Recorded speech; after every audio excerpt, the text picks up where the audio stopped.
also some practice of what it might kind of be like to run a campaign.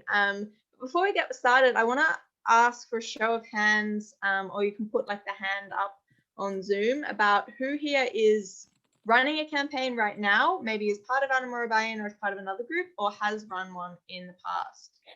Maybe just pop up your hands. Yeah, Gordy, Catherine, yeah, quite a few people. And yeah, I wanted to get some, maybe if there's anyone who wants to share kind of what campaign they are running or have run in the past. Amazing. And Charlie just started recording, I think, so that's fantastic. And just a reminder that we will be recording, so if you don't want your face on camera, that's totally fine. Just make sure to turn your camera off.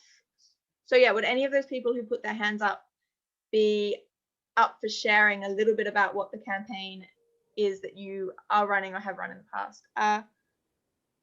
Feel free to just turn your microphone off and speak, because I can't see everyone right now. Yeah, so I'm running a campaign about the school milk subsidies for schools here in Europe.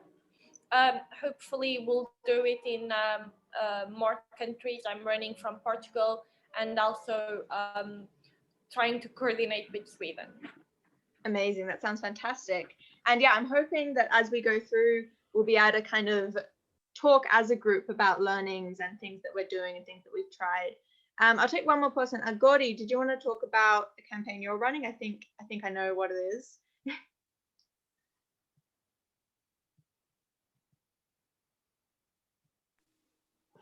No, because I'm feeling poorly today, but I'd rather stay quiet if that's all right.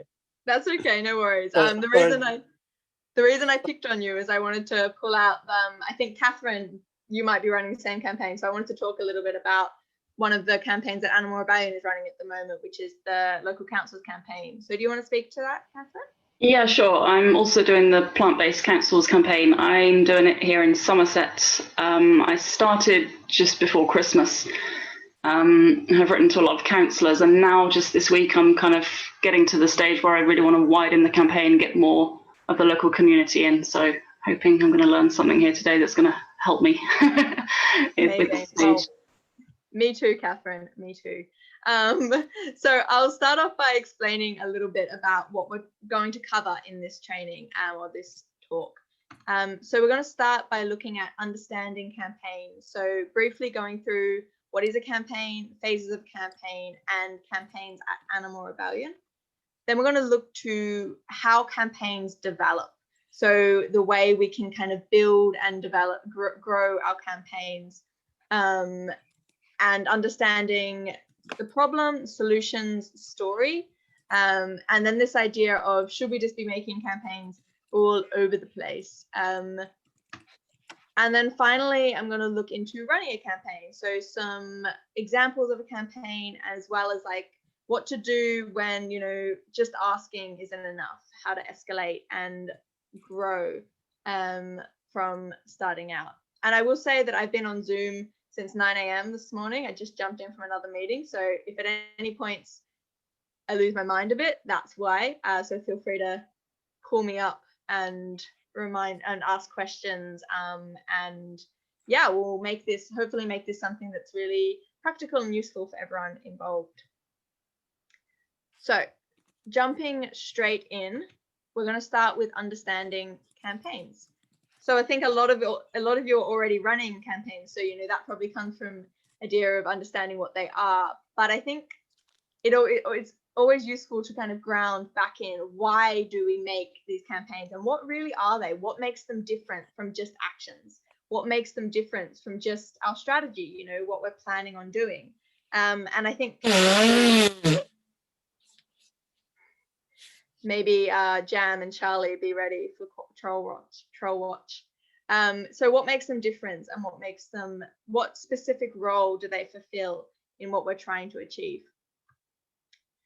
So we use the word campaign to mean a lot of different things. For example, we might talk about a political campaign, an advertising campaign, social media campaign.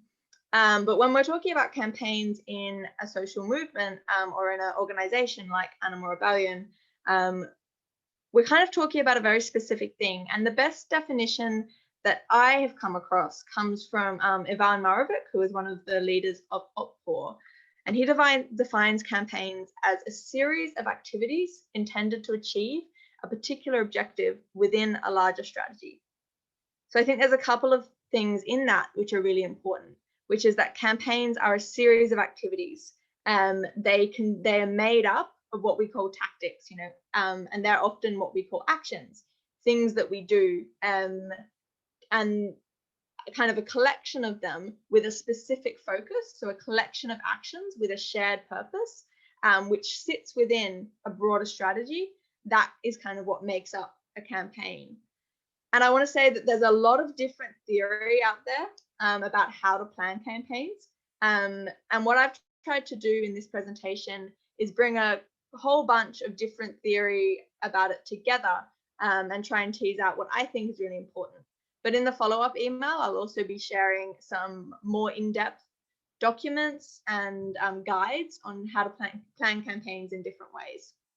So if there's kind of a particular way that really jumps out to you as being really important, you'll be able to dive into that a bit more. So I think there's two functions of a campaign that are particularly useful for us.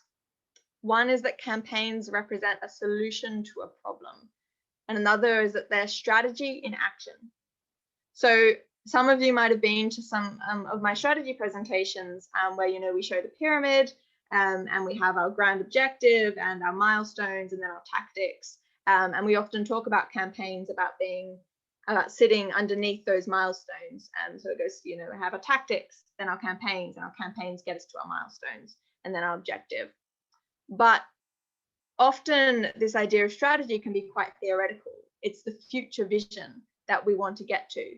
But this idea of how we get to it, that's where our campaigns come in. They're the vehicle for our strategy. And I think one really useful way of thinking about it is that campaigns are like the rooms of a house. So if you think about it like our strategy, our total vision of the world that we want to see, the change that we want to make, that's our house. It's our structure, it's our foundation. And then we have inside those houses, we have rooms. And, as in a normal house, each room has a specific function. It serves a particular purpose in that house's broader kind of foundation and broader objective. So we might have a bedroom or we might have a bathroom. So campaigns are the rooms within the house. They give the house, which is the strategy, they give it kind of purpose and they give it a practical use. And then we have our, tactics, which are our actions, and they kind of make those rooms functional. So every campaign has different phases, and these will come and go. They won't happen necessarily in this order, but most campaigns that you see will have these typical phases. And yeah, like I said, they might not happen in this order, and this is kind of like a idealized order of the way they might go. But most of the time you will see these crop up, and knowing about them makes it really useful to think about if you feel stuck, okay, maybe we can go to this phase or maybe we can go back to this. So first off, we have this idea of discovery and defining. So this is when you figure out what the problem is you're looking for a solution to. You figure out what your target is maybe, or what is the thing that is causing attention in your community or in the world that you want to address through a campaign. So this is when you figure out the problem and then work on defining what the problem is. So you develop a story of your campaign, an idea of what you're trying to address. Then we have this idea of research and sensing. So this is when you dive deep into the problem. This might be a specific target, and it's when you kind of dig out what are the pillars that are holding this up? How can we understand this problem, understand this area in society the best that we can, to then know how to target and then know what change we want to see. So after that, we have prototyping and testing, and most of these are from a course called Campaign Accelerator. I'm going to share the booklet in the follow-up email, so there'll be a lot more information about that. But this is where, you know, we might have ideas, but we don't know if they're going to work. And as well, I think I've seen quite a few of you at messaging trainings I've run, and it's a similar concept of when you develop ideas around, you know, messaging, even if it's a banner or a social media post, you know, we can always be testing and seeing how this lands with people and how people understand this. And it's the same with our campaign. So we might have ideas about how we want to see the world change, or even our like local community change. And this is the phase when we start to test that out, see what works, maybe do an action and see what the feedback is, maybe talk to people about the change that we want to see and see what people think about that. So, and I think this is a phase that is constantly happening throughout a campaign. You're always trying new things. You're always seeing what works and what doesn't work. And that leads on to this idea of planning and pitching. So we plan to act. I think campaigns are always planning to act. They're not kind of a space for purely theoretical work anywhere. And everything that happens behind closed doors on your computers, in meetings, it's always planning to then act and make real change in the world. I think this phase is something we're going to touch on a little bit today, which is this idea, you know, we act and then review and then we act again.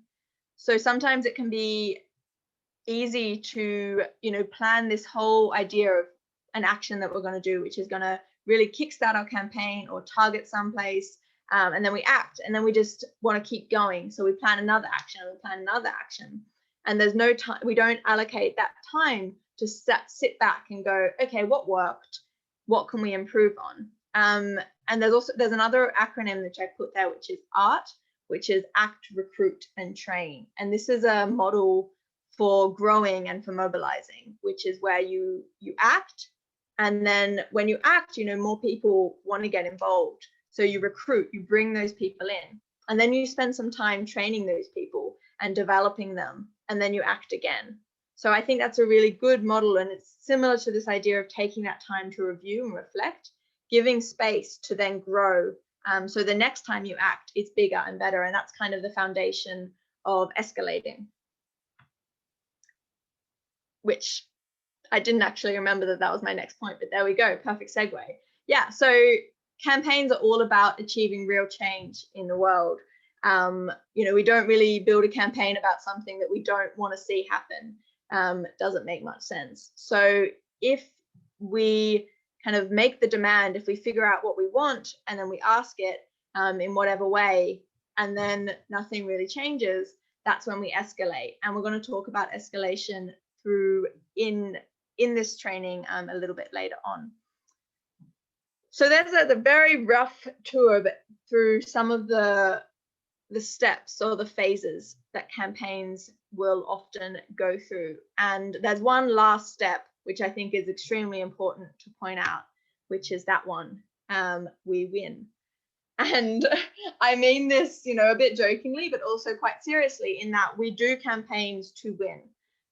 We do campaigns to see real change and also to mobilize people and to give people the chance to be on the winning team, because no one wants to be on a train heading the wrong direction. Everyone wants to be part of the winning team. Everyone wants to be part of an organization that is winning.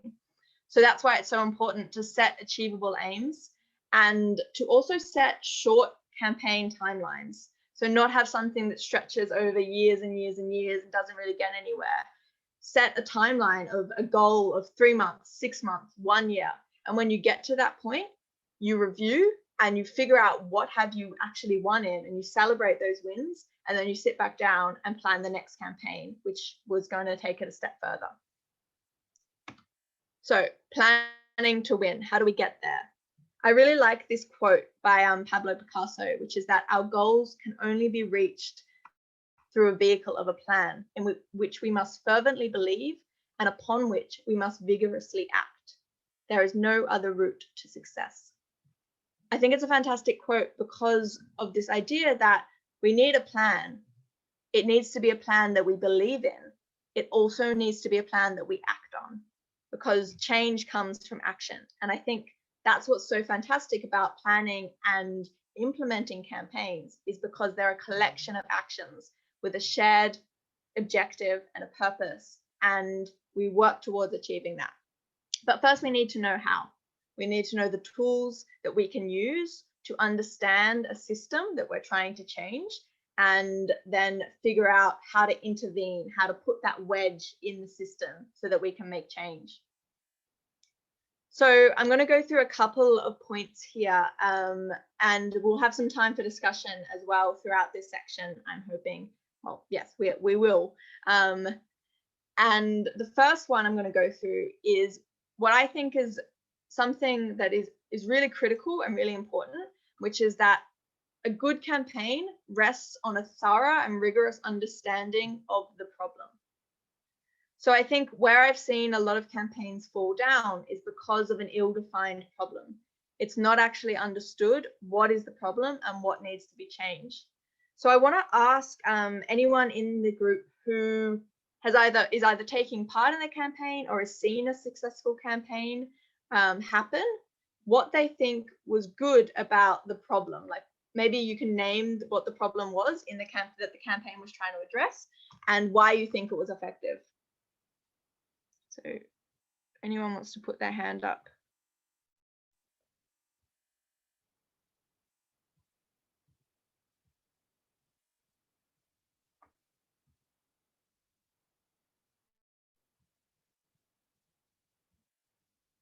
I'll just wait a few minutes for people to have a chance to think.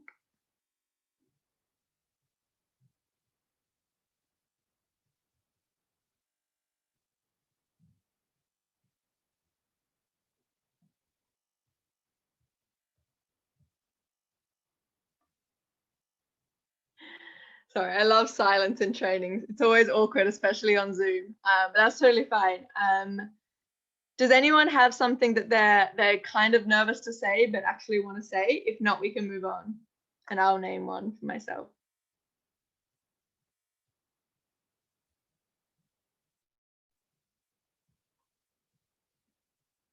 Cool. Let's move forward. And yeah, if anyone wants to put something in the chat as well, that's totally cool. And I'll make sure to read it out, because yeah, sometimes it can be a bit to talk in a silent Zoom room. But yeah, understanding the problem, articulating the problem. I think this is such an important first step when you're planning a campaign. And there's a couple of different ways of doing this. And one of them is understanding the context, the situation, who has a stake in what's happening. And a really good, useful way of doing this is a tool called the Spectrum of Allies. Who's seen this before? Give a wave. Yeah, Gordy. Cool. Mayo. Amazing. Does anyone want to explain what this means to them? Totally fine if not. Just give a quick explanation.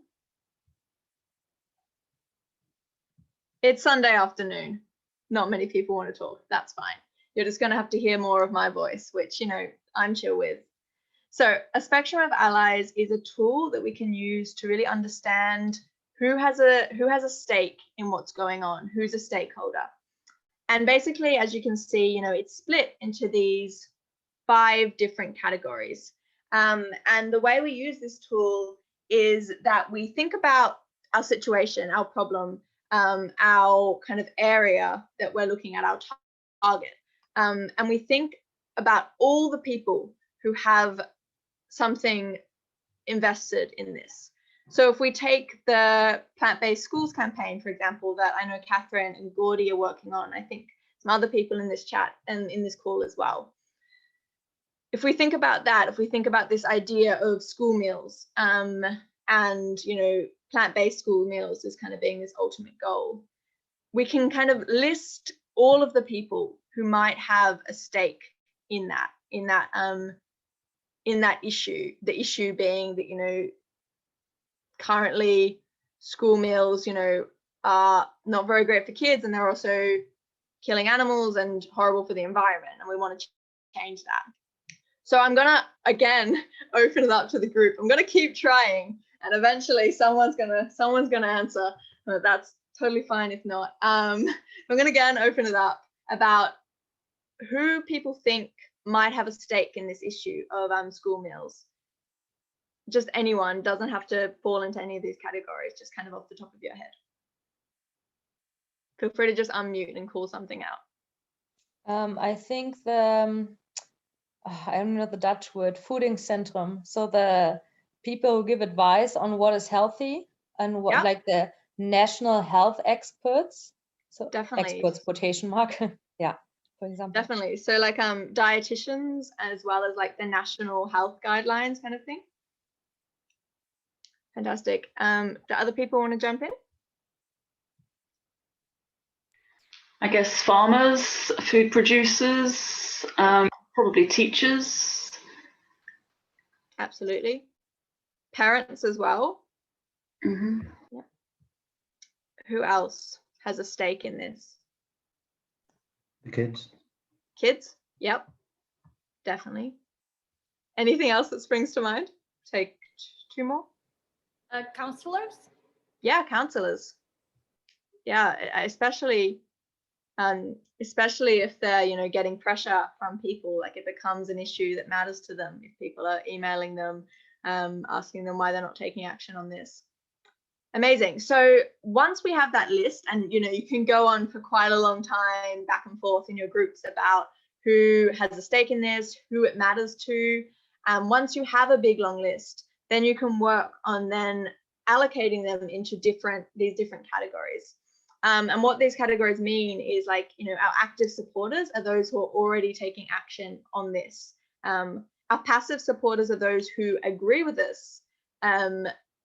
I like to say they might not even know that they agree with us yet, but you know, they share the same opinion or common value, but they're not currently taking action. They're not really, oops, sorry about that. Tried to omit someone, stop sharing my screen. Rookie mistake. There we go. They're not currently taking action. Our neutrals are a really interesting and fantastic group, which is that they don't currently have an opinion, which means that they're in this position where they can be susceptible to being swayed either way, to either become an opponent or a supporter. And it really depends on our messaging and how we talk to them. Our passive opposition don't agree with this, but aren't taking action to kind of stand against us. And our active opposition, they're the ones who are taking action to stand against us. And they're kind of the group that they're not usually worth touching. They're the kind of intrenchables, the ones who aren't really going to change.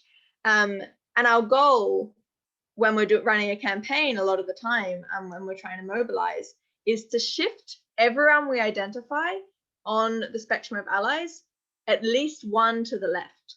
So it's not about turning an active opposition into an active supporter. It's about shifting a passive supporter to taking action, or shifting a neutral person to being a passive supporter. And by doing this Spectrum of Allies tool, we can start to understand the context that surrounds a campaign that we're running. And I think a really great example of this tool being used to supercharge a campaign is during the civil rights movement in America in the 60s. This tool, or something very like it, was used by kind of organizers in the civil rights movement. And what it allowed them to do was to identify that they had a whole bunch of passive supporters, but they were not in the South. They were in kind of the other side of America, and they were students, and a lot of them were white students. And that was kind of what sparked the idea for the Freedom Rides, which like took a whole bunch of students from kind of like the north of America and kind of drove them down to the South. And it was this massive mobilization, massive surge of momentum, simply because they realized that a lot of their passive supporters, the thing standing in the way of them taking action was that they weren't there and they couldn't get there. And they had no incentive or motivation to go and be part of the kind of uprisings and movements.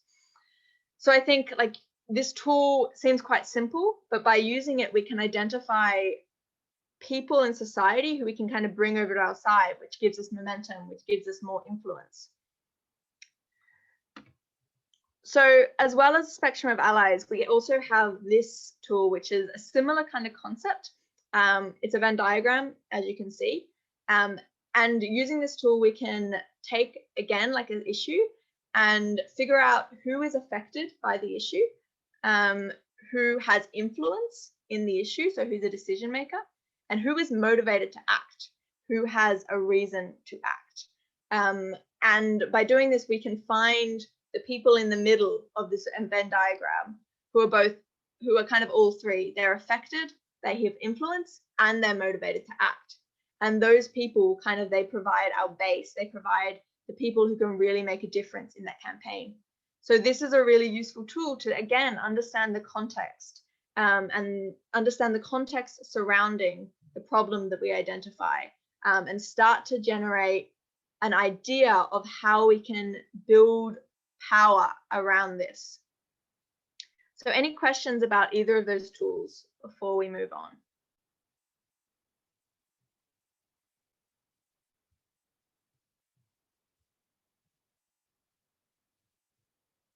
Cool. I'm going to take that as a no.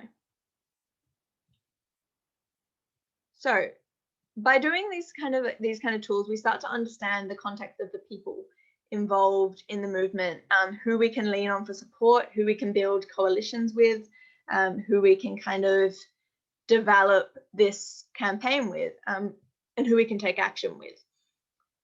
And I think a really key part of this is research. And toward little bit later in this training, I'm going to go a bit into this idea of like pillars, what's holding up your target, what's holding up the system that you're challenging.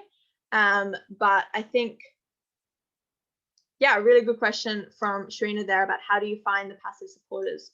So I think, there's a lot of ways. The first thing I would recommend is literally just brainstorming. And I think you'd be surprised by how many groups you identify through a brainstorm. So with a spectrum of allies, what the recommended way of doing things is doing a brainstorm first and getting a whole list of everyone who might be affected, and then sorting them into the different kind of categories of active and passive supporters. And by doing that, you can kind of start to analyze, is this person actually a neutral, as we might have first thought, or are they actually a passive supporter? Do they actually maybe agree with us on this point, but they're not currently taking action? So I think that's a good way of actually identifying just that analysis work. There's also, there's other ways as well, which are things like focus groups and things like that, which is a bit more in depth. But I really think the first step is to just get a group of people in a room and do that brainstorm, and start to think about it a bit more deeply. And it is always good as well if the people working on a campaign, come from have different backgrounds and have different experiences, because then they can kind of speak more about their community and also people who they have interactions with, which might help kind of tease out more. There's actually this whole group of people who we weren't aware of because we didn't know about them, if that makes sense. So yeah, I think having different people in the room and asking different people as well what their experiences are, which is kind of like going back to that idea of phases. It's like researching and testing as well, like testing things with people. So I think you find out a lot that way by just talking and brainstorming, and also just talking to people about your campaign, about your ideas, and talking to people outside the group that you're in about your ideas. I'm not sure I hope that answered your question, Sharina. I think it's a bit of trial and error as well.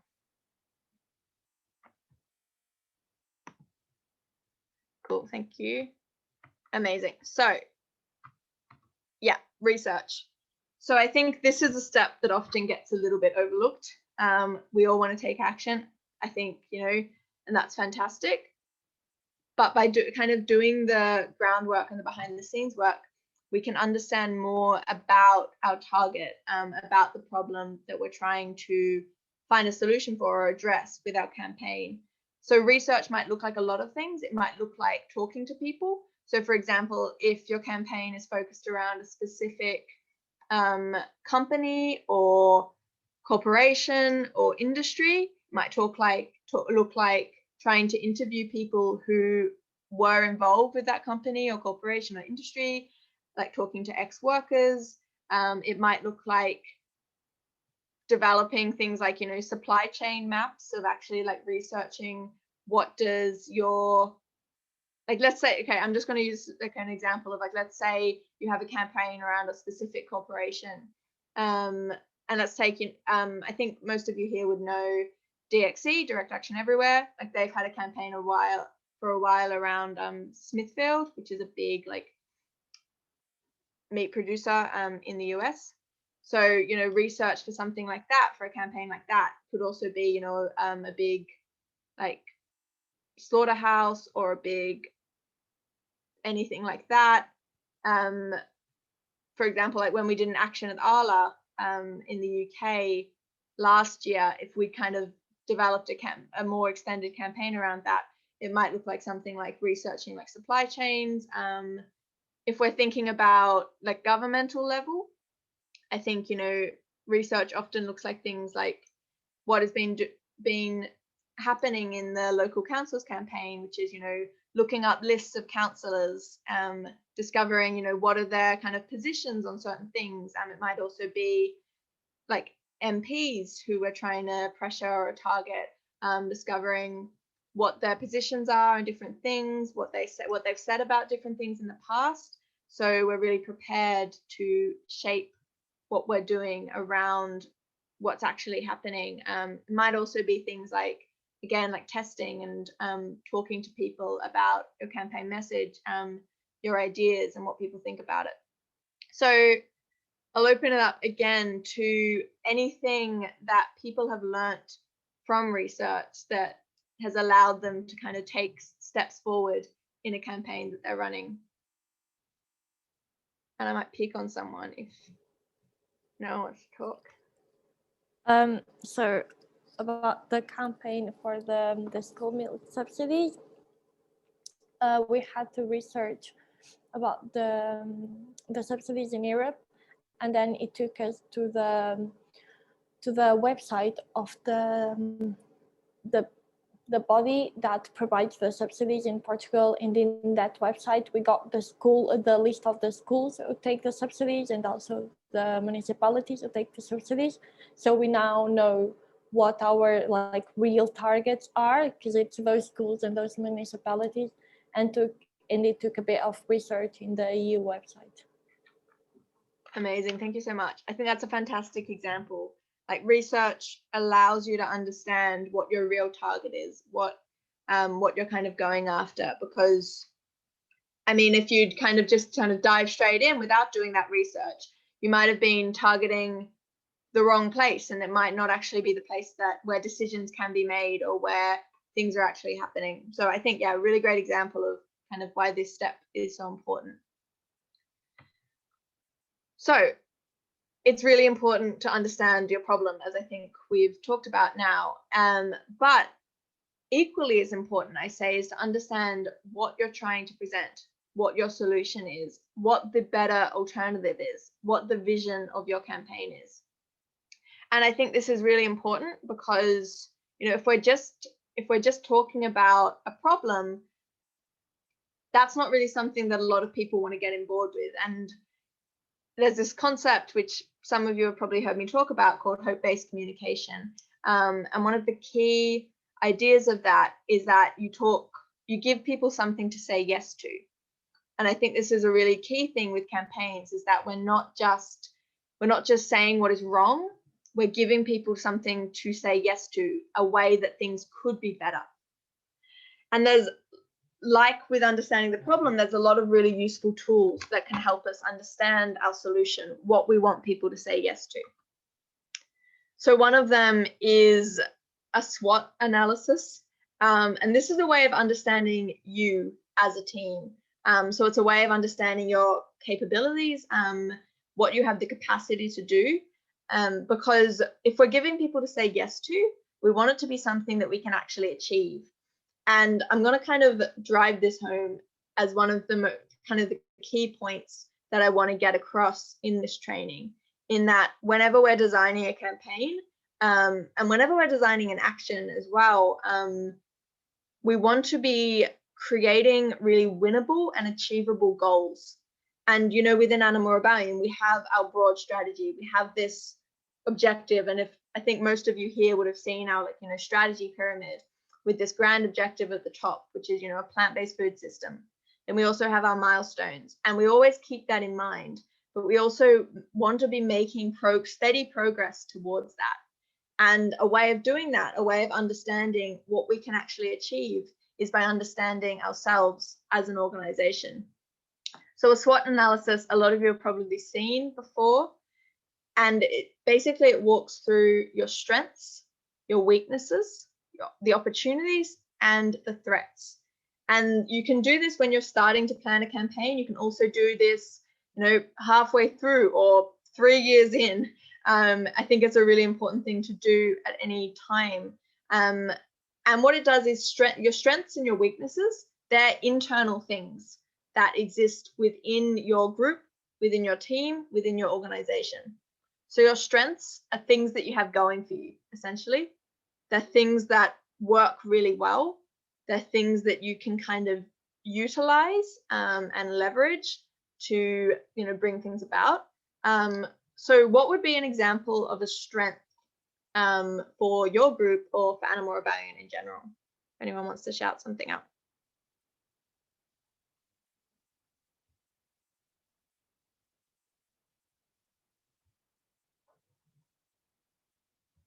I'll start us off. Numbers. We have quite a few people involved. Great one from Sharina there. Connections to other groups or people who are vegan or plant-based. So really strong connections. Anyone think of anything else that springs to mind? Could a strength be like the variety of arguments we have? You know, Yeah. Cost, environment, etc. Absolutely. Yeah, so multiple kind of points that people might engage with or that might make our messaging stronger. Yeah, really good one. So we also have, you know, weaknesses, so things that are challenges. Oh yeah, also another really good strength of skills that different people have in different areas. So we have a lot of volunteers who are coming from different circumstances and different kind of backgrounds, which really allows us to kind of bring in these diverse skills. So any organization, any group, any team, any movement also has its weaknesses. And again, weaknesses are things that are internal. They're things that are challenging for us. And they're things that might make what we can do a bit limited. Weaknesses can also change. So for example, a weakness at one point might be that we're small. We don't have enough people. And that might be a weakness that people kind of running a campaign at a local level might be feeling, that there's not enough of us. But that might change over time. And it also might be a strength at some point, so being small and being focused. So can anyone think of any weaknesses? Maybe something that if you're running a campaign has come up as a challenge. Maybe like not having connections with media, so like not enough media coverage. Yeah, really good one. That also might be a threat as well, which I'll touch on in a sec, but I think, yeah, the connections, not being connected, it's a really good one. There's also one from Kristen, which is we come from outside the schools. We're not directly the ones who are the meals are made for. Really good one. And not having key decision makers on your side as well. Yeah, so not being in those kind of pools of power. Yeah, I think those are all really, really good ones. So when we understand our strengths and weaknesses, we can understand what internally kind of like our boundaries are, what we can do in this moment and what we might be limited in doing. And then we also have our opportunities and threats. And what differentiates opportunities and threats from strengths and weaknesses is, while strengths and weaknesses are internal, opportunities and threats are both external. So opportunities are positive things that exist externally from us, but which might help us achieve our goals.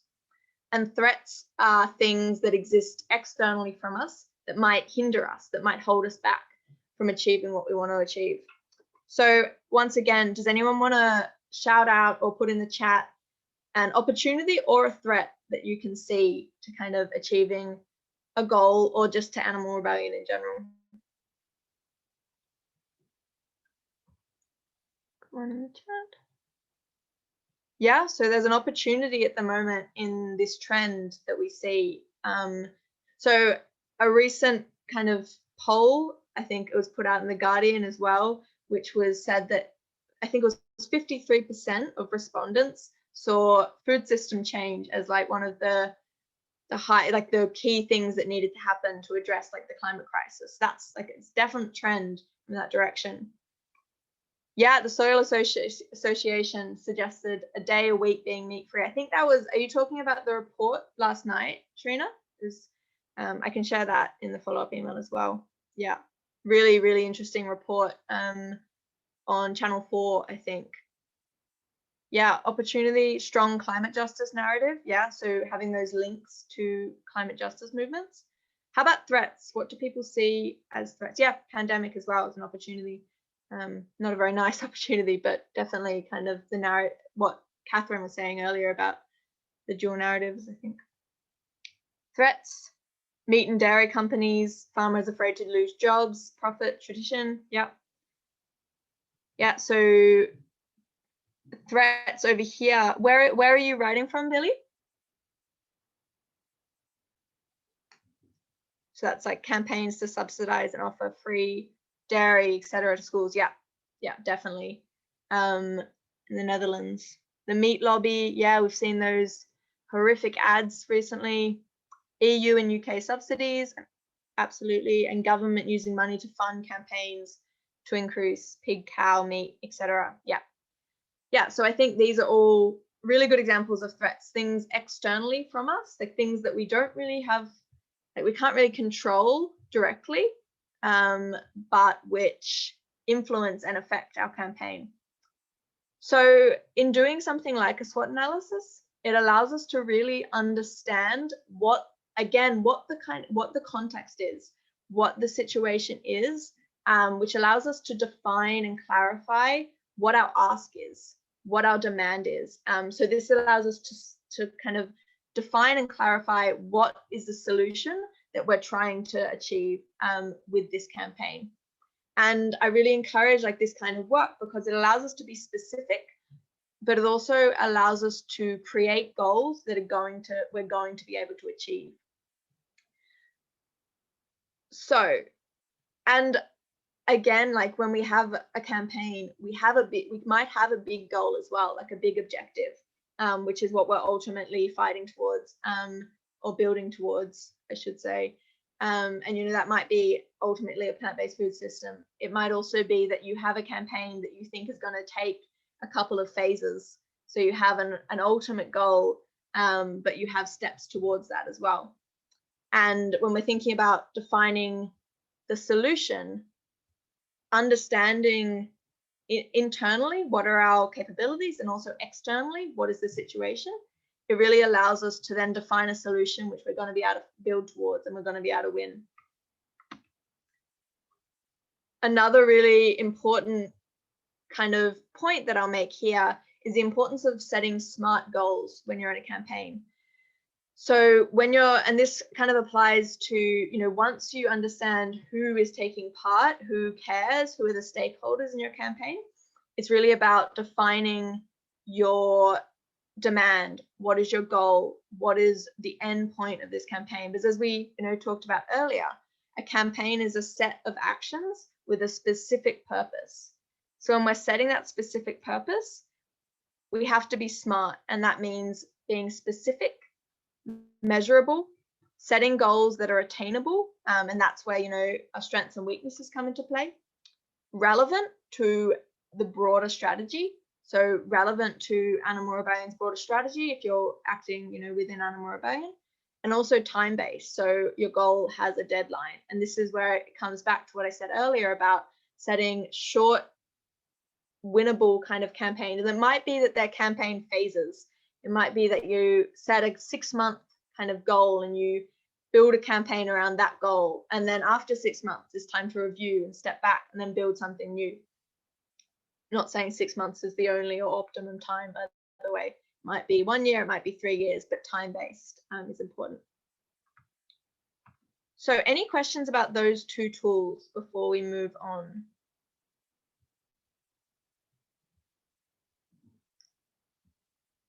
Amazing. So next up, I'm going to share a tool which comes from kind of a community organizing tradition.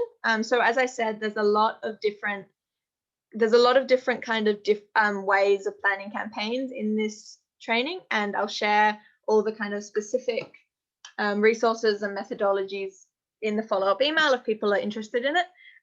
But this is, I thought, a really useful way of getting started with a campaign. So I thought I'd share it as I think it's something that you can take away and use in your group and fill in. So it's this table which basically allows you to get started on creating like a wave of a campaign. So there's 5 different areas which this allows you to focus on. So it starts off with your goals, so what you're trying to achieve. So once you've gone through your SWOT and your SMART, or maybe you already have it and you haven't gone through them, which is, again, like none of this is not necessarily linear, but these are kind of useful tools that might help you at any stage along the campaign or just in what you're doing in general. So you have your goal, you have your demand, you have what you're trying to get towards. So once you know that, and this can kind of come in different ways as well. So you might have a short-term goal, a mid-term goal, and a long-term goal, for example. And once you have them defined, you can think about who are your decision makers, which are also your targets. So yeah, that was an example earlier about kind of, yeah, you have this, you do the research and then you're able to define who your target is. So in this kind of model, it really specifies to be specific about who your target is. So targets are people, they're not like corporations. And this doesn't mean that going down like the blaming and shaming route.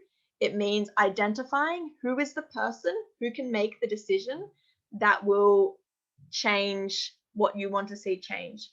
And I think this is really important because often we'll target a government or an organization or a business or a corporation, and we'll kind of just go and do actions there, and that's really great. But we might do that without identifying who is actually the person who we need to influence, who is actually the person who can make the call. And there almost always is one person who can really make a significant change. So when you identify that person, what you can also do is identify intermediary targets. So these are people who influence your target. So by influencing those people or boards or governments, you then influence your target. So an example of this might be that, you might identify the MP, for example, who is responsible for kind of holding subsidies or making decisions around subsidies. I don't really know how it works in the EU, so my apologies for that. But there might be people who have direct contact with that person and then can influence that person.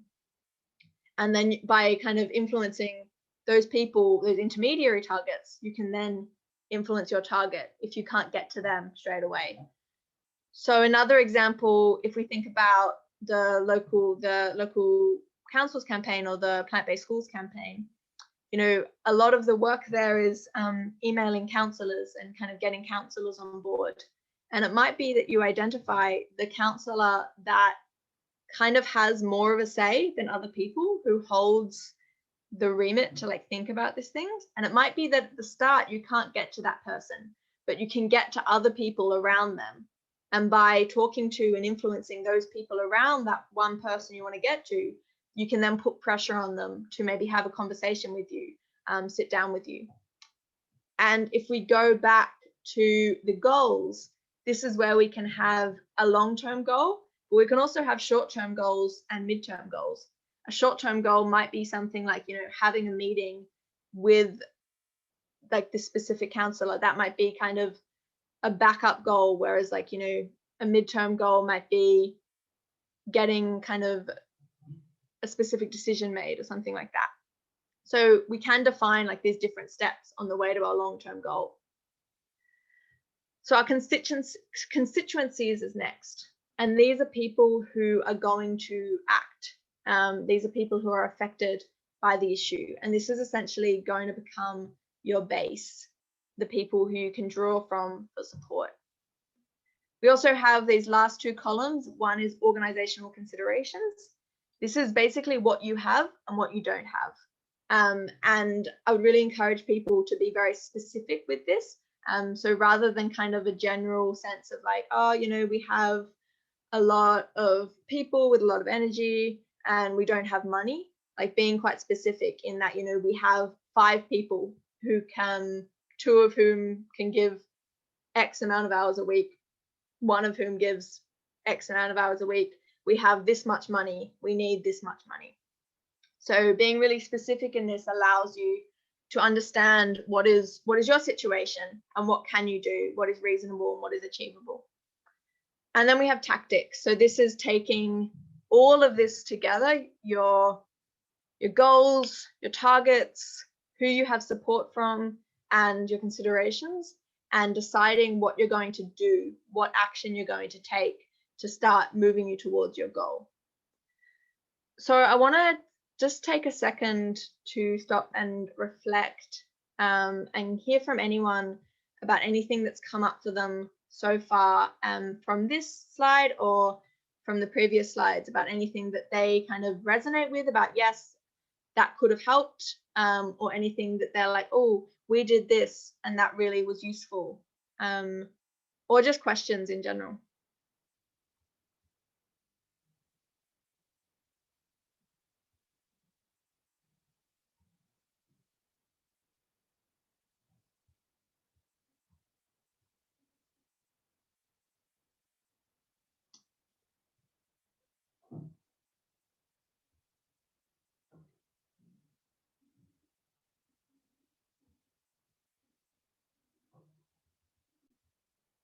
Cool.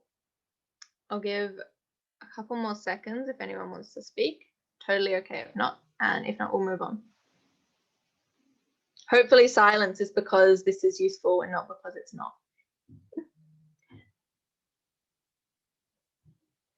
I'll just say that I really liked the SWOT analysis. It's kind of what I was doing in my head anyway, but it was quite disorganized. I really liked the way of organizing those thoughts. Does anyone else have anything that kind of stood out to them as something that they think might be useful, or maybe something that they think might not be useful? That's what I was trying to get at. Thanks, Billy. Not fishing, definitely not fishing for compliments, by the way, but thank you everyone anyway. No worries. Thank you, Jessica. And the recording link will be shared as well. Thank you for coming. Cool. We'll keep going. So another point is, as well as understanding the problem and understanding the solution, we want to start to understand the story. And I'm going to speed through this quite quickly, but I think it's really important and one of the kind of really critical parts of a campaign, because a quote from one of the kind of campaign design ideas that I have researched is that your campaign is basically a vehicle to tell your campaign message. Like it's a way of trying to tell the story that you want to be told in the world, because like as we know, like stories are powerful, they can change the world. So I want to start off by a quick little overview of what is narrative.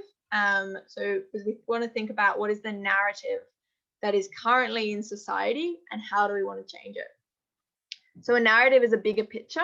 It's the collection of many stories and expresses the dominant understanding of an issue in society. And stories, they make up narratives. We can create and identify many stories within an overarching narrative. And I want to ground us in that to kind of move forward and start to think about how we can change or understand the story that exists in society and also understand how we want to change it. So there's different elements of a story, and by identifying these elements, we can understand what do people think about the topic that we're working on. So this is a tool, this is an exercise that you can do about your topic, about your issue, which then helps you articulate and clarify what do most people think about this? And this is something you can just do by yourself. So kind of in a room talking and drawing on, you know, just common knowledge and experiences. It's also something you can take out and talk to other people about. So, you know, you can even just like talking to friends, chatting to friends and starting to see what they think, what they think the issue is. So the different story elements are conflict, characters, imagery, foreshadowing, and assumptions. So our conflict is how is the problem being framed and who is the conflict between. So when we articulate a conflict, that means that we can then start to talk about an issue in more depth with more color, because people start to associate it with it and people start to see their own ideas and their own assumptions in a story. Sorry, I have a dog giving me a nice sniff. Thank you, Batman. So these elements are what makes up what people think about your issue. And sometimes we can dive into creating a campaign and then creating messaging around a campaign without fully understanding what people already think about it. But when we understand what people already think about it, we can work to shift that, we can work to change that and make a new narrative. And this is where this comes in. Once you understand what people already think about the issue or the problem or your target, you can then write a new story, create a new version of reality that people can then see an alternative to. And I think a lot of us, when we're developing campaigns, what we'll realize is that people who are against us or people who are neutral, who don't care, one of the main things that is stopping them from supporting us is because they don't see an alternative. So we can kind of create a new story and give them an alternative, and again, give them something to say yes to. So this is a tool that I found really useful, which is called, I forget what it's called, sorry. That's really bad on my part, my apologies. But basically it's a tool that allows us to better understand the story that is being told about our topic and about us as a group.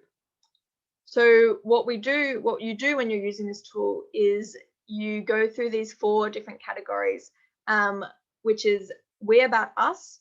So this is a story that we tell about ourselves, the story that we believe about ourselves as a group. And it's a story that we believe about what we're trying to do by running this campaign. The next one is us about them. So this is what we believe about people who we're trying to talk to or reach out to with this campaign. And this also includes like assumptions, as well as, you know, actual things. It includes assumptions that we make. There's also they about us. This is what we think our audience says about us. And this can be done again, like just by experience, can also be done by actually talking to people. And then there's they about them, what people believe about themselves, and what makes them occupy a certain position on the spectrum of allies, why they're in that position and why they believe it's the right position to be in. So this is something that we can do in general. It's also something that is really useful to do about specific target audiences who we want to move in a certain way. So if we're thinking about school milk subsidies, for example, one group who might have a big stake is parents. And I know when we're talking about schools, a lot of the time when I've talked to people trying to run campaigns around schools or teachers even, they will say like that a lot of the time, a lot of the resistance comes from parents. So we could do something like this around trying to understand what is the stories that are being told about that target group, and then how can we craft messaging that addresses the misconceptions that target audience might have about us, while also being really clear about our message and how the vision that we want to see. So just really quickly, can anyone think about, if we take parents as a target audience, for example, and we're thinking about campaigns that we might be running in schools, whether it's about plant-based schools or school milk subsidies, what do we think that we would say about us? And yeah, feel free to shout something out, put it in the chat. I'll start with just, you know, that We believe in like values of fairness, that everyone should have access to food.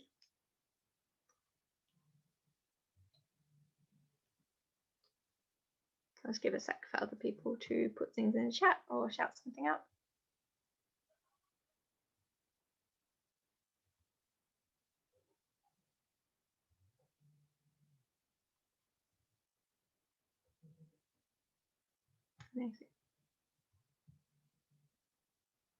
Yeah, we believe that a change in food systems will create a better life for their children's futures. Yeah, so we believe in that what we're doing is for the best for the future and for future generations. Anything else that comes up for people?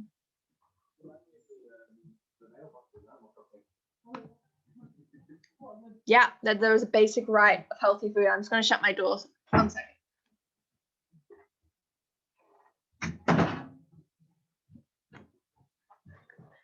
Yeah, really good one, Anna and Trina.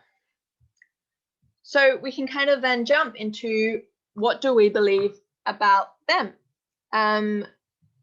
So if anyone else wants to put anything in the chat or say something about what we might believe about kind of this target audience, these parents who maybe are a bit resistant to us, maybe are neutrals in our spectrum of allies. Or yeah.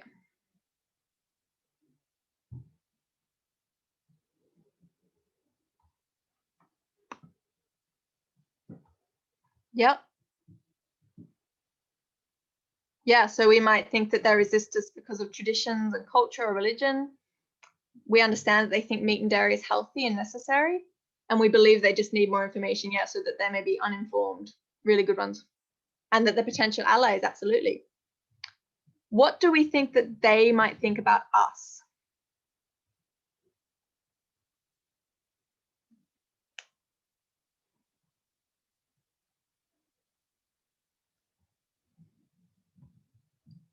We are extreme, yeah. We're trendy hipsters, yes, absolutely. Stupid vegans, radicals. We're trying to convert them. Yeah, I know. I've heard a lot of feedback of schools kind of introducing like meat-free days, even, for example, and student parents being quite concerned that, you know, it was like trying to convert children or doing something like that. So yeah, really, really good points there. I think, yeah, extreme, radical. We don't care. We don't care enough about the kids. Yeah, so we don't really care. We just kind of want to push our agenda, I think. And how about they about them? What do we think that they think about themselves?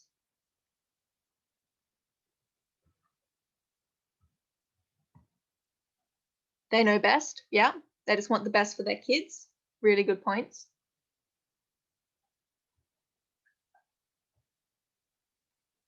Amazing. So yeah, I think by doing this exercise, we can start to understand, and yeah, they're following common sense. Really good point, Billy.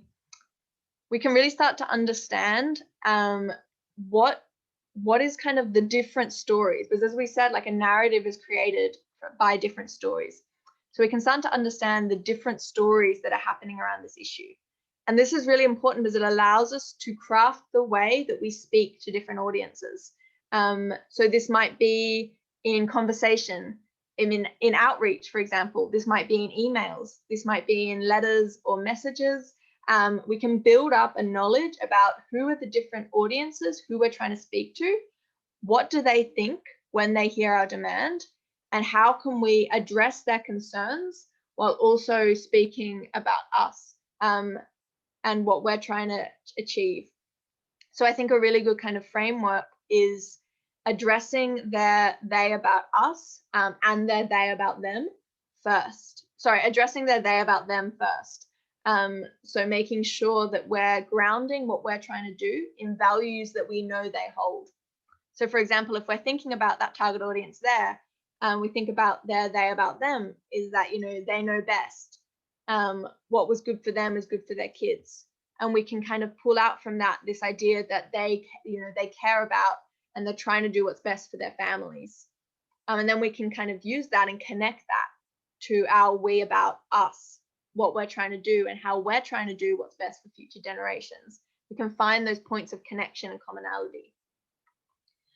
So by understanding the existing story that is happening around our issue, and then finding points of connection between our story and the dominant story, we can start to create a new narrative which will allow people to connect to what we're asking and bring more people into our campaign, and shift more people along that spectrum of allies. So should we just keep making new campaigns? I think campaigns are really fun. I've created a whole training around them. Obviously, I really like them. I could talk for a long time about some of my favorite campaigns that I've seen. But I also think it's really important to point out here that campaigns are fun and easy to create. They can be hard and exhausting to run. And I think that's why unity is really important. That's why having a shared campaign, a shared vision that might be happening slightly differently in different places, but that is kind of has the same goal. I think that's why that's really important, because we could all go away now by ourselves and plan and run a new campaign. That would be pretty cool. But I think we really are stronger together. And use this little example of we have one stick. It's very easy to break. It's very fragile. We have lots of sticks together. It's a lot stronger.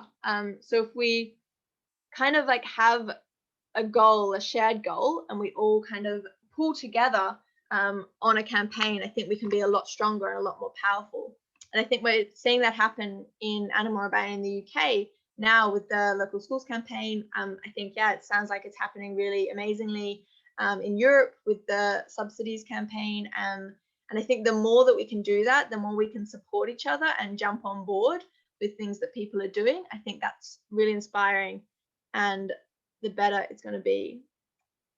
Amazing. Thank you so much, Kristen. I'll make sure to include those links in the follow-up email as well.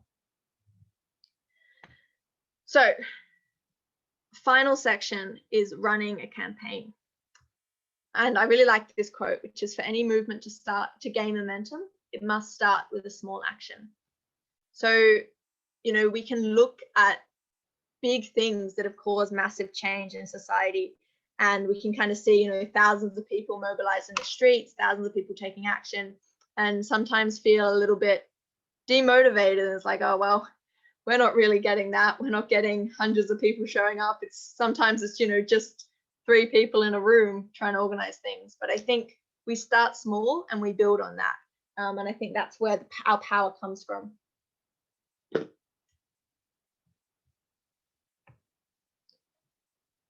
Oh, there we go. So I'm going to go. Oh, no, it's starting to go by itself. Possessed slideshow. Here we go. So I want to start off by identifying 2, I think, really important elements of planning a campaign, which I haven't touched on yet, but which I think are really critical. I think I briefly mentioned them. So one is that once you have your target, it's identifying the pillars that hold that target up. So if you've done Animal Rebellion strategy DNA training, or if you've done kind of any research into movement theory, something like that, you would have heard about pillars of power. I think Amanda has a question. Or maybe just accidentally raised her hand. Cool. I'll just keep going. Yeah, you would have heard about pillars of power. And these are basically what holds up the status quo. So if we look in this picture here, it's a bit hard to read, but the roof of this building represents like the status quo, the system as is. And there's these different things that hold up that pillar. Sorry, there's different things that hold this up. So we have, a pillar of bureaucracy, pillar of media, pillar of elites, pillar of military, and other pillar, which is an interesting one. And, we can think of many more. So if we think about our government, we have, the police, one pillar, media is another pillar. Yeah, like businesses and corporations are another pillar. So when we're planning a campaign and when we figure out our target, who we're going after, one really useful exercise to, I think, actually really literally draw it out. So draw out, what are the pillars that are holding this up? What would make this target crumble? So a really great example of this is, I don't know if any of you have heard of like the SHAC campaign, which was in the UK and the US, which was Stop Huntington Animal Cruelty, which went after Huntington Life Sciences, which is a big animal testing corporation. If any of you are interested, there's actually a documentary on Netflix called The Animal People, which goes into the SHAC campaign in the US. So this campaign was about a vivisection kind of lab, like a animal testing corporation. And what they did really successfully was they identified what held up that kind of pillar. So they went after, you know, insurance companies. They went after the banks to stop them funding this place. They went after things like, you know, the shipping company who were shipping animals from, you know, other parts of the world to be tested upon. They even went after, you know, who was supplying their toilet paper to this big, you know, these big labs and stuff like that. So I think it's a really great example and a really great example of what is known as like tertiary targeting. So that's when you have your primary target, your main target, and you can't get to it yet. You don't have enough numbers, you don't have enough money, you don't have enough resources. What you can do is identify what is propping up that main target and how can we influence them. So what happened in this campaign that I was mentioning is that, you know, insurance companies started pulling their support and they wouldn't insure this place because they didn't want to be protested against. Banks stopped funding them. The places that transported animals wouldn't transport animals to them. So we can see how these pillars really hold up a bigger system, and by kind of targeting them and by slowly chipping away at them can really have an effect on that. So that's a really good exercise that I'd really encourage you to do, of that idea of, we have this target, what are the places that we can get to, that we can influence, whether it's through protest, through letter writing, through personal connections that hold this thing up. And another one is this idea of points of intervention. So there's 5 points of intervention, and these are basically points where you can make a difference. So this is an example from a YouTube video about this concept, which I'll also include in the follow-up email. It's going to be a long email, so my apologies for that. And this was kind of about a hypothetical campaign against a mega dairy.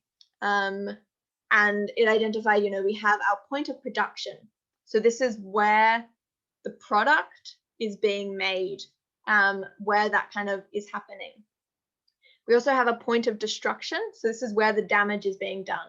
So in this case, it's like the dairy farm, as you can see, for something like, you know, like the current Stop HS2 campaign, that's, you know, where the trees are being cut down, where, you know, that damage is directly being done. There's also the point of consumption. This does not necessarily literally mean eating something. It might also mean where something's bought or sold, but it's basically where the product interacts with the public, where they start to interact with it and consume it. There's also the point of decision. This is where things can be changed, where decisions can be made. So it might be, you know, government building, it might be an office, it might be even online spaces in some cases. And then there's point of assumption. And this is where the dominant story is being told to the public. So, you know, we talked earlier about identifying the dominant story. This is where that dominant story is being communicated. So when we kind of identify these 5 points of intervention for our specific topic or target, we can then start to be creative when we're developing tactics. We can start to make sure we're targeting all of these different points of intervention rather than just focusing all our energies on one. And we can be more deliberate in what we're doing. So I'm just going to give a couple of examples now about really successful campaigns. So this is, does anyone know what this is a picture of? Feel free to put in the chat or say out loud.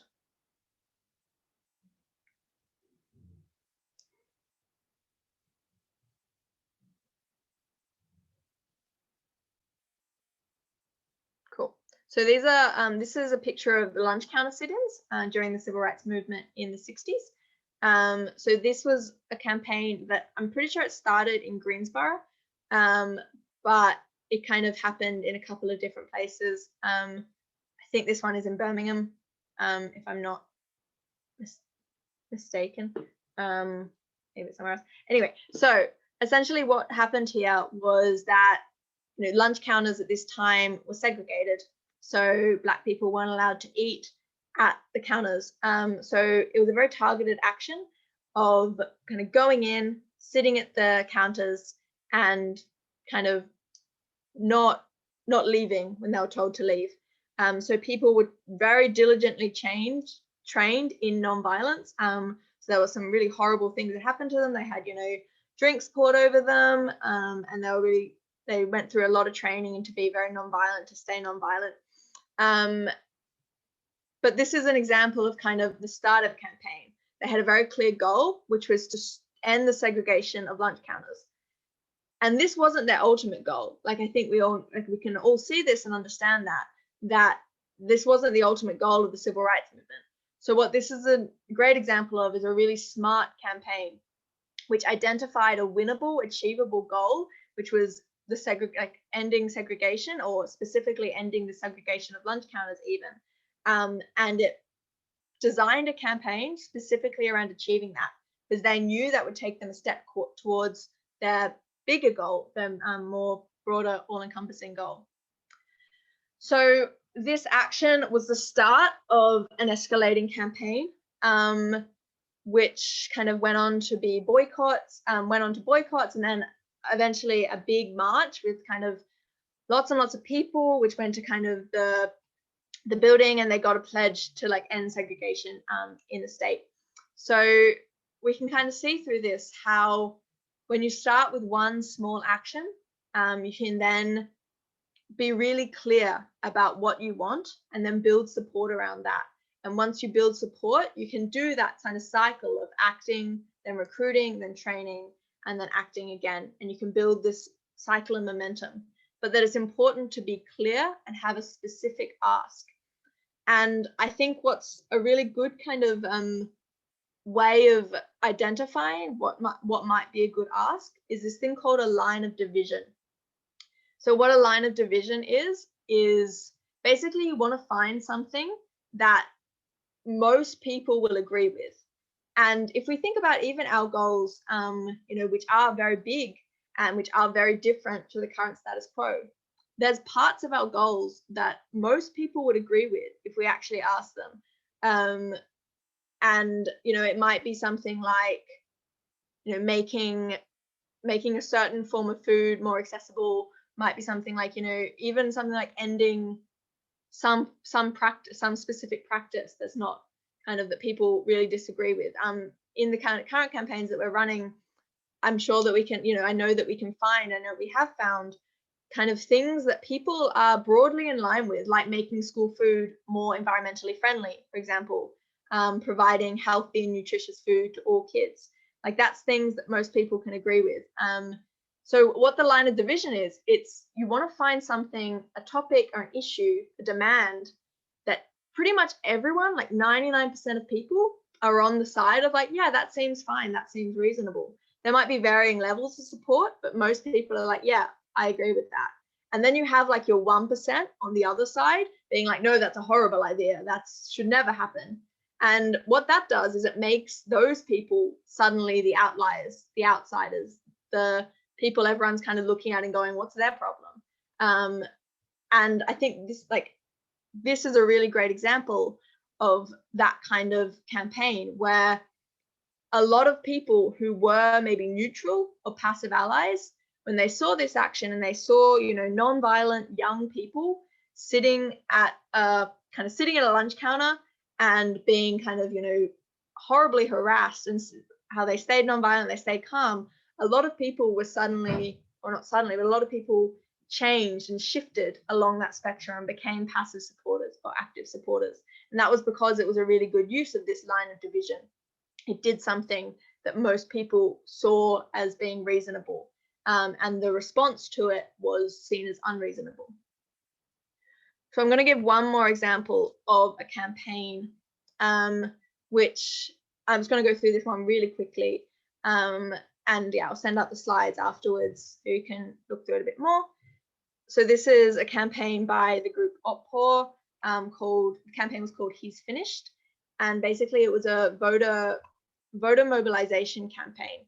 So they identified this specific problem, which was that they wanted to overthrow this dictator, but no one was they were scared, they were worried, they saw an issue that no one was going to show up to vote. They finally got an election. They really needed to kind of push this idea that everyone needed to go out to vote. So this was a really specific goal to increase voter turnout, and they targeted their campaign. So everything around it was about this specific goal. So they had this, powerful slogan. They had posters, flyers, leaflets, things like that, and street theater actions as well. And this is a really great example of how, not every campaign has to be all about, thousands of people mobilizing the streets, although this movement did have a lot of people behind it. It can be things about, kind of getting people at the point of assumption that they might be making, kind of giving them an alternative, a different story. So before we move on, I want to just ask if anyone has any questions about what I've talked about so far in kind of designing a campaign, or any kind of ideas that they've had, or points that have kind of come up for them. Feel free to put stuff in the chat as well.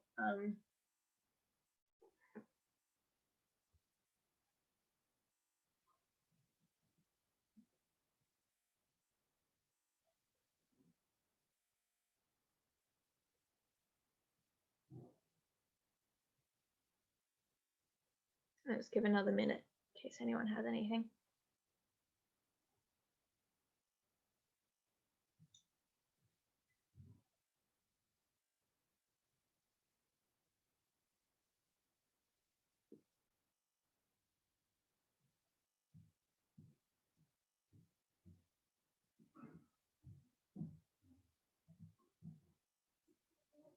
Cool. So that very almost brings us to the end. We have half an hour left of our time together. And the last little bit, I think I'm just going to stop sharing for 1 second. The last little bit is an activity. So this is the part where I will be putting you into breakout rooms if you're comfortable going into them. And basically the activity is designing an escalation. So the fun part. So I have a scenario here that you're welcome to kind of use, or you can use, something you're currently working on, which is totally cool as well. And yeah, so basically the scenario I have is that you've started the council campaign, the one happening in the UK 2 months ago, and your requests for meetings have been ignored. There hasn't been really any movement. You're starting to be a bit like, oh, want to kind of step up a bit and do something else. So in this scenario, 1 week ago, 2 people locked on to council offices with 5 people supporting. There were 2 arrests, 15 people expressed interest in future actions. Local councillors still haven't responded to your request. So now you have approximately 20 people involved in your campaign. What are you going to do next to kind of get this goal that you're going for? So that's the scenario I have here. If maybe you're not working on a campaign at the moment, but if you are, feel free to use that's something that's happening for you right now as well. And remember to be quite specific about what you have, what you need, what your goal is that you're going towards, and who your target is. So I'll put you into breakout rooms now. Charlie, if you could just pause the recording. Came up that you might be thinking about developing further, or ideas, points of interest.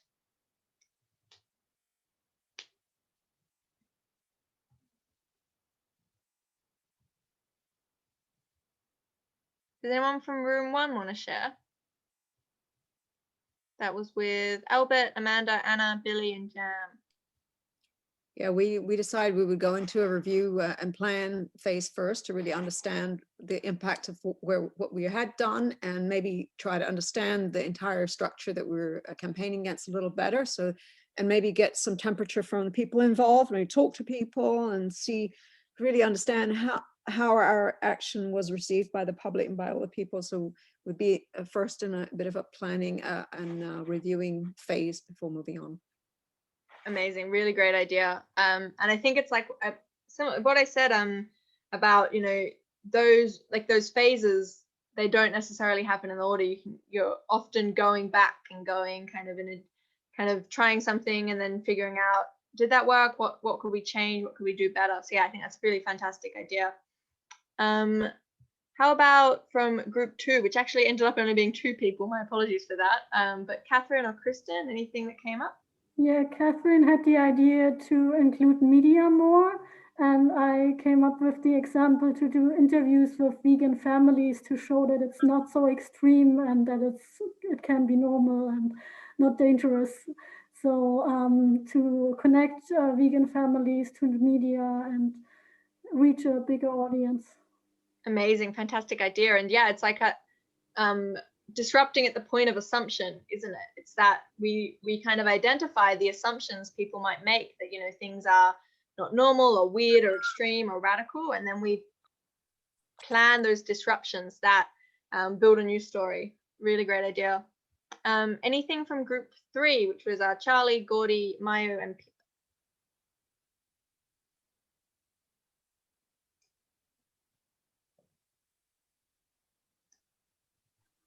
Go on then, I'll go. Yeah, we initially looked on trying to work out what the positive points were from the action. So you know, the 2 people getting arrested, the lock on, we could possibly use media attention of that.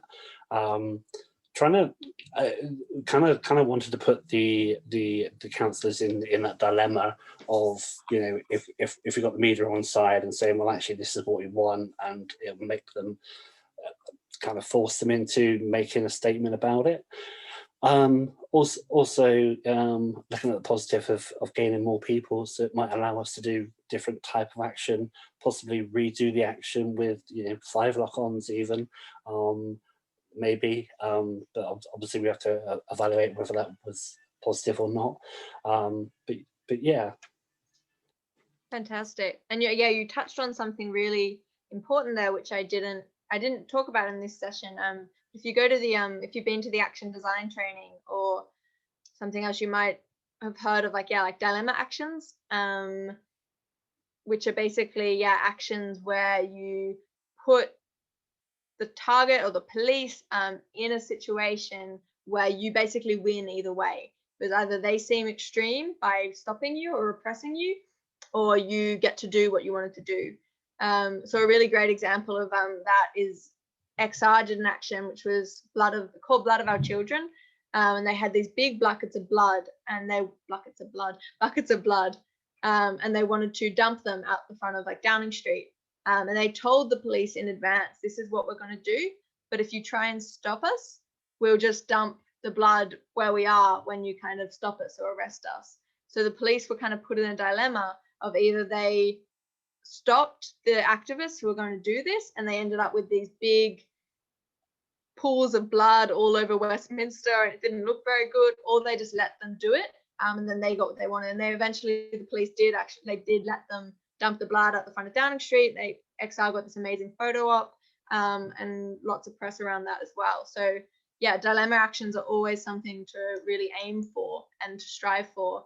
If you can think about, how does this action, you know, give us a win either way? Really good point. So yeah, anything else before we kind of wrap up and move into final things in this? Anything else that came up in your groups?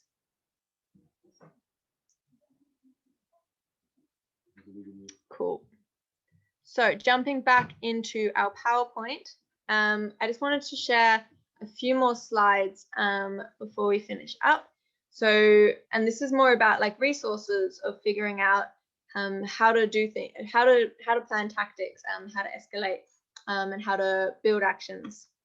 So one is 198 methods of nonviolent action. This is a really fantastic resource, which I really encourage having a look through. It really kind of helps, be creative about how can we take action in a nonviolent way. And, there's not just one way or even two ways, there's, 198 plus. So that's a link in the slides there. So I'll share the slides afterwards, so you'll be able to check that out.